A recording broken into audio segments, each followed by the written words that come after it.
Hi friends, welcome to not వైద్యం. మమ్మల్ని ఎంతగానో ఆదరిస్తున్న మా ప్రేక్షకులకి, మా సబ్స్క్రైబర్స్కి మా హృదయపూర్వక ధన్యవాదాలు. మీరు ఎలాంటి సమస్యలతో బాధపడుతున్నా, ఎలాంటి వ్యాధులకు గురైనా మా కామెంట్ ద్వారా తెలియజేయండి. తప్పకుండా చక్కని చిట్కాలు అందిస్తాం. మీ సమస్య తీవ్రమైంది అయితే మా కాంటాక్ట్ నెంబర్ 8328561975 లేదా 9703774744 కాల్ చేసి మా యొక్క అమూల్యమైన సలహాలని సూచనలు కూడా మీరు పొందవచ్చు. సో ఫ్రెండ్స్, ఈరోజు మనం చాలా మంది కూడా వేసవిలో ఫేస్ చేసినటువంటి సమస్య కాళ్ళ పగుళ్ళు.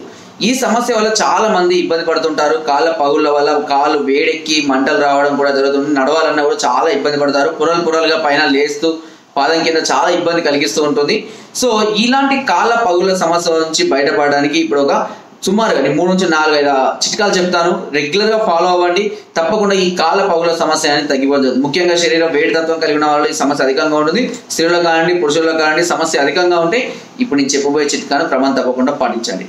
మొదటి చిట్కా, అరటికాయ ఉంటుంది కదా, అరటికాయ తింటాం కదా, తినగా తొక్క మిగులుతుంది కదా, ఆ తొక్కలో కొద్దిగా పసుపు కలిపి ఆ తొక్క మీదనే కొద్దిగా పసుపు అనేది చల్లి ఆ తొక్కని పాదానికి మంచిగా మర్దన చేయండి.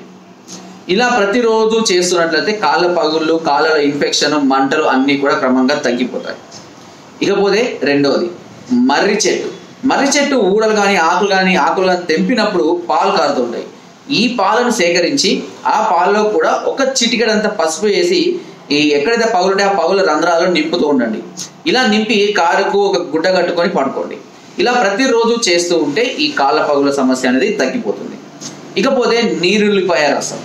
అదేవిధంగా ఈ నీరుల్లిపాయ రసంలో 1 లేదా 2 ముక్కలంత అరటికాయ ఉంటుంది కదా, అరటి పండు, ఈ అరటి పండును అందులో వేసి కొద్దిగా పిసికి ఆ గుజ్జును కూడా ఈ కాళ్ళ పగుళ్లకు మంచిగా పట్టించి గుడ్డ లాంటిది కానీ కవర్ లాంటిది కానీ కట్టుకొని పడుకుంటూ ఉన్నట్లయితే ఈ కాళ్ళ పగులు అనేవి క్రమంగా తగ్గిపోవడం అనేది జరుగుతుంది.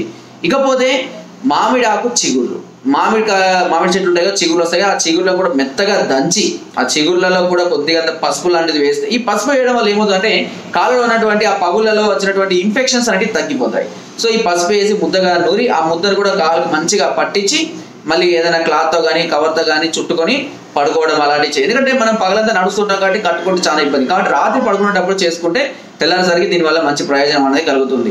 అంతేకాకుండా ఫైనల్గా ఆముదం ఆకులను దంచి కానీ లేదంటే ఆముదము నూనెను కానీ తెచ్చుకొని ఆముదం నూనె కొంచెం గోరువెచ్చగా చేసుకొని ఆ గోరువెచ్చగా అయిన ఆముదాన్ని ఆ కాలు మొత్తానికి మర్దన చేస్తూ ఉండాలి. ఇలా కనుక ప్రతిరోజు ఈ పగులలో నింపి మంచిగా మర్దన చేస్తున్నట్టే కాలి పగుళ్ళు కూడా తగ్గిపోతాయి. ఈ చిట్కాలో మీరు ఏ ఒక్క చిట్కా కూడా క్రమం తప్పకుండా ఫాలో అయినా ఈ కాళ్ళ పగులు అంటే పూర్తిగా తగ్గిపోవడం జరుగుతుంది. కాళ్ళ మంటలు, ఇన్ఫెక్షన్స్ కూడా అన్ని కూడా తగ్గిపోవడం జరుగుతుంది. సో ఫ్రెండ్స్, నా వీడియో కనుక మీకు నచ్చినట్లయితే ఒక లైక్, ఒక షేర్ చేయండి. మరిన్ని వీడియోస్ కోసం సబ్స్క్రైబ్ చేయడం మాత్రం మర్చిపోకండి.